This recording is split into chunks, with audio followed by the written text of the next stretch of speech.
L'entretien ce matin, c'est avec Éric Chevet. Bonjour, vous êtes le vice-président de la CPME en charge des affaires sociales. Vous sortez de la négociation sur les ruptures conventionnelles avec cet accord donc qui ressort au moins avec la CFDT et la CFTC pour réduire la durée d'indemnisation de la rupture conventionnelle. Vous aviez déjà, côté patronat, adouci la position ces derniers jours. Est-ce que vous considérez là que c'est un accord plutôt positif, que vous avez gagné une partie de la négociation ou pas ? Oui, alors pour la CPME, c'est franchement une victoire parce que nous avons soutenu cette négociation depuis le départ. Nous étions la seule organisation patronale à vouloir cette négociation sur les ruptures conventionnelles parce que ça impacte aujourd'hui essentiellement les TPE et les PME. 42% des ruptures conventionnelles aujourd'hui sont dans des boîtes de moins de 10 salariés. Donc c'était vraiment un sujet pour nous.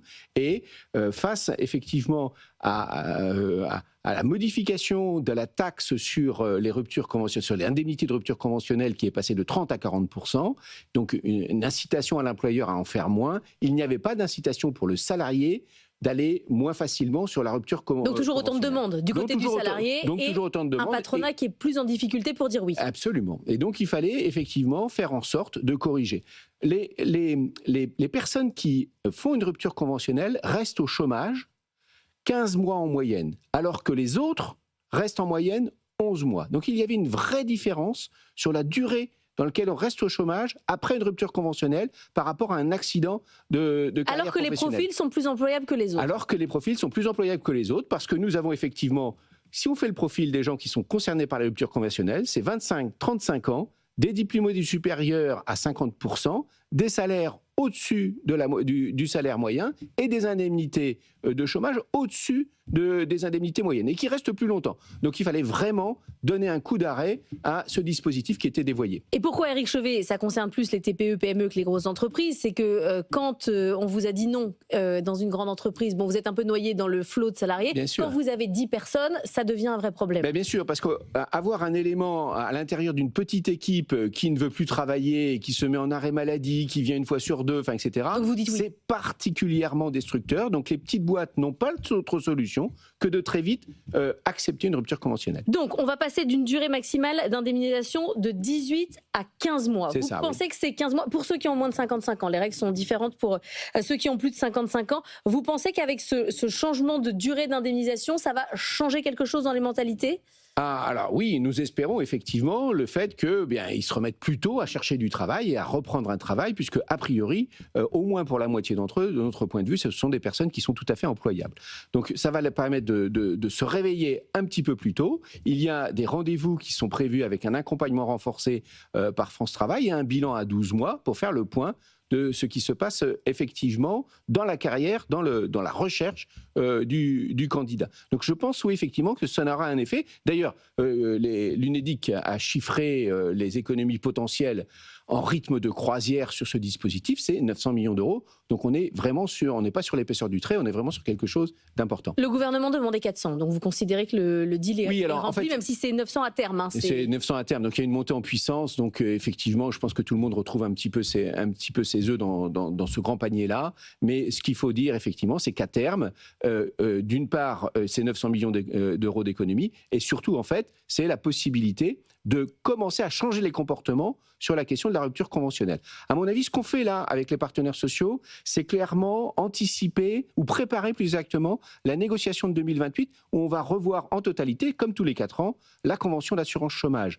Donc là, on aura derrière nous cette période d'expérimentation où on aura vu une diminution de la durée pour les ruptures conventionnelles et on pourra l'intégrer dans une nouvelle convention qu'on renégociera en 2028, comme c'est prévu dans nos textes. Pour l'instant, c'est négocié, il y a un texte qui sort, mais ça n'est pas signé, donc sont d'accord CFDT et CFTC, disent pour l'instant non FO, CGT et CFE-CGC. Il faut être 3, non, pour que ça soit signé? Alors en fait, non, on n'a pas tout à fait les mêmes règles que dans une branche professionnelle, donc le fait d'en avoir à minima 2 suffit effectivement à valider un accord. Ce serait effectivement mieux que FO se joigne ligne à nous, puisque FO nous a accompagnés dans les autres conventions, enfin annexes à la convention d'assurance chômage ces dernières années. Et FO fait partie des créateurs de l'assurance chômage historiquement. Donc on espère bien que FO nous suivra dans cette aventure. Sur les autres points, sur les intermittents du spectacle et sur les travailleurs transfrontaliers, est-ce que c'était vraiment une demande? Est-ce que ça servait à faire partie de la négociation? Là, on n'a pas avancé. Ce sont deux choses complètement différentes. Sur les travailleurs frontaliers, c'est une question qui est évidemment européenne, sur lesquelles depuis 2016 on est encalminé sur ce sujet. C'est fort dommage parce que potentiellement c'est 860 millions de plus pour les recettes de l'assurance chômage que nous doivent principalement la Suisse, le Luxembourg et un petit peu la Belgique. Donc ça c'est dommage. Malheureusement, ça ne dépend pas de nous.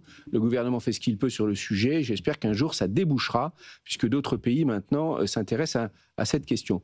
Sur les intermittents du spectacle, et je crois que les choses sont très claires, et nous on le rappelle à chaque fois qu'on discute sur les règles de l'assurance chômage, qu'on ait un dispositif de solidarité sur la création culturelle en France, ça ne pose aucun problème à la majorité des gens qui sont autour de la table. Parce que c'est à ça que sert la période de chômage, en fait, c'est à écrire, exactement. À créer. Mais ça n'est pas à l'assurance chômage de financer cette solidarité. Donc nous, on le dit, on le répète, on le dira à chaque fois, c'est au ministère de la Culture de prendre ses responsabilités sur cette question-là et d'assurer la solidarité pour une création, pour soutenir la création française. Ça n'est pas aux entreprises françaises de le faire. Oui, mais dans ces cas-là, le débat sur 507 heures ou 557 heures n'a aucun intérêt, si je comprends bien. Ce que vous voulez, c'est sortir le dispositif. Oui, nous, on veut sortir le dispositif. Oui. Mais aujourd'hui, nous, on doit le gérer. Et c'est pas tout à fait neutre. Ça fait des centaines de millions d'euros à la fin. Donc, vous nous le disiez, remettre à plat l'assurance chômage, ça sera pour 2028. Oui. Est-ce que là, il y a un premier signal positif? Sébastien Lecornu disait, bon, bah là, on voit, ça fonctionne, le dialogue social fonctionne. Oui, je pense que effectivement, quand on est mis en responsabilité, généralement les partenaires sociaux, on essaie de les prendre. Bon, des fois on échoue, hein, ça marche pas tous les coups, mais moi j'avoue que depuis que je fais ce job pour la CPME, je crois j'ai dû négocier une quinzaine d'accords et on en a probablement signé 13 ou 14. Donc généralement, quand on commence à discuter, on trouve les voies de passage. Et je trouve que ce qui est très très intéressant dans ce qu'on a mis là sur la table, c'est la cohérence du dispositif avec les dispositifs seniors, notamment pour les plus de 55 ans, puisqu'on prévoit effectivement que pour eux, il y ait une solution.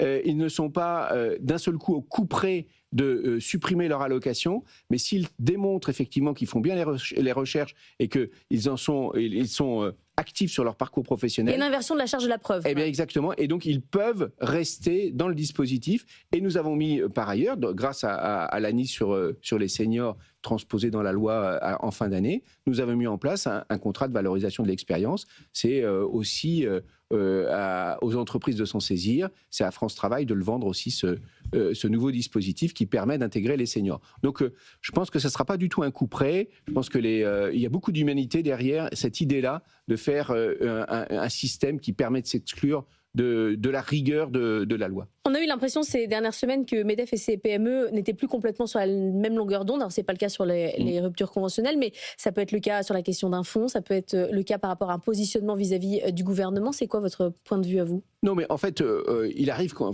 règle générale, on défend les intérêts des entreprises et qu'on ait des intérêts très, très convergents. Parfois, on a des intérêts qui ne sont pas tout à fait les mêmes. Vous savez, une petite entreprise, ce n'est pas une grande entreprise en miniature. Donc, les règles qui s'appliquent pour les grandes entreprises, qui sont généralement celles que retiennent les politiques et qui mettent en avant, on essaye après, avec un chausse-pied, de les faire rentrer pour les petites entreprises. Ce n'est pas comme ça que ça fonctionne. On a des règles qui sont propres à nous et donc on aimerait bien qu'on en tienne compte réellement. Et parfois, effectivement, il y a des frottements dans cette approche-là. Mais généralement, on s'accorde bien pour défendre l'entreprise quand même. Et comment voyez l'émergence de mouvements patronaux parallèles, Hervé Novelli par exemple, les 300 pour la France, c'est concurrent de la CPME ? Oh non, je pense qu'on n'est pas situé tout à fait sur le même champ. Nous avons une implantation, nous avons 120 fédérations professionnelles qui adhèrent à la CPME. Nous avons une implantation territoriale dans tous les territoires de la République, y compris dans les Outre-mer. Donc on n'est pas du tout sur la réflexion d'un groupe de pression. Nous sommes vraiment une organisation très structurée et nous allons continuer à nous développer. Merci beaucoup Éric Chevet d'être venu ce matin dans la matinale de l'économie.